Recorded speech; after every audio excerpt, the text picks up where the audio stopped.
Dans cette vidéo, on va voir ensemble comment gagner entre 500 et 2000 euros par mois, voire même plus, sans rien faire. C'est parti. Je vais vous raconter une anecdote. Quand j'ai commencé en janvier 2012 dans le freelancing, je savais absolument rien faire. Pas de logo, pas de site web, je savais absolument rien faire.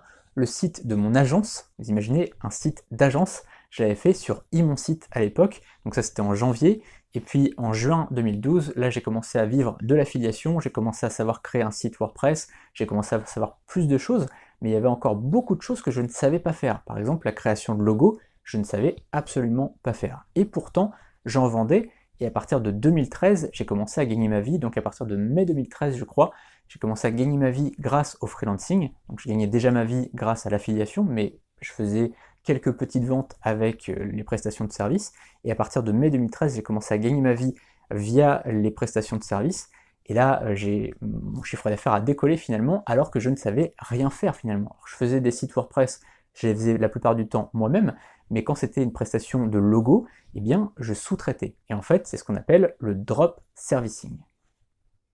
Le drop servicing, ça a toujours existé au final. C'est-à-dire que là, en ce moment, il y a un mot pour le décrire, ça s'appelle drop servicing, c'est un petit mot anglais basé sur le dropshipping, mais en fait, à la base, on appelait ça la sous-traitance. Je pense qu'il y avait des mots anglais pour parler de la même chose, mais grosso modo, c'était de la sous-traitance. Moi, j'ai fait ça en 2013, 2014, voire même 2015, je pense que j'ai arrêté vers 2016, puisqu'après, j'ai commencé à faire moi-même pas mal de choses, mais grosso modo, quand j'ai commencé en 2013 et que je faisais de la sous-traitance comme ça, et donc du drop servicing, bah je savais même pas que le mot existait, je sais même pas si à ce moment-là il existait d'ailleurs.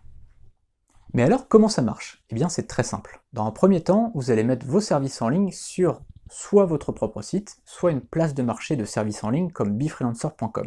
Je vous ai mis tous les liens dans la description, je vous apprends dans la formation Vivre du freelancing en 7 heures par semaine, comment créer son propre site et comment utiliser befreelancer.com. Vous avez le choix entre les deux. Ensuite, une fois que vous avez mis vos services en vente, eh bien vous allez accueillir des ventes. C'est-à-dire que dès qu'il y a une vente de fait, vous allez accueillir le client, vous allez le renseigner, vous allez lui dire comment ça va se passer, et ce que vous allez faire, c'est que vous allez passer commande auprès d'un autre freelance qui est moins cher. Mais vous allez me dire, c'est pas très juste par rapport au client. S'il avait passé commande auprès du freelance directement, il aurait payé moins cher. Mais ça, en fait, c'est tout à fait normal de penser comme ça, mais c'est prendre le problème à l'envers. Pourquoi le client n'a pas passé commande auprès du freelance? Bah, tout simplement parce qu'il ne savait pas se vendre, parce qu'il ne savait pas bien se présenter, pas bien présenter le problème et la solution. Alors que vous, vous avez su le faire, vous avez su bien présenter le service, vous avez su bien lister les problèmes qu'avait la personne, bien lister les solutions que vous proposez, vous avez su vraiment présenter une offre et donner envie à la personne de passer à l'action.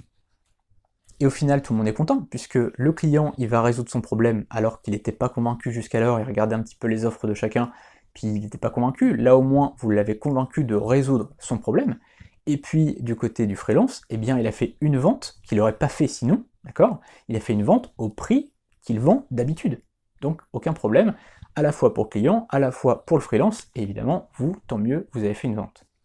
Voilà, c'est tout pour cette vidéo, j'espère qu'elle vous a plu et surtout qu'elle vous sera utile. Vous avez tous les liens dans la description et vous pouvez vous abonner à la chaîne pour recevoir toutes les prochaines vidéos. Je prépare pas mal de choses, donc n'hésitez pas à mettre un pouce bleu et à vous abonner à la chaîne pour ne rien manquer des prochaines vidéos. Salut!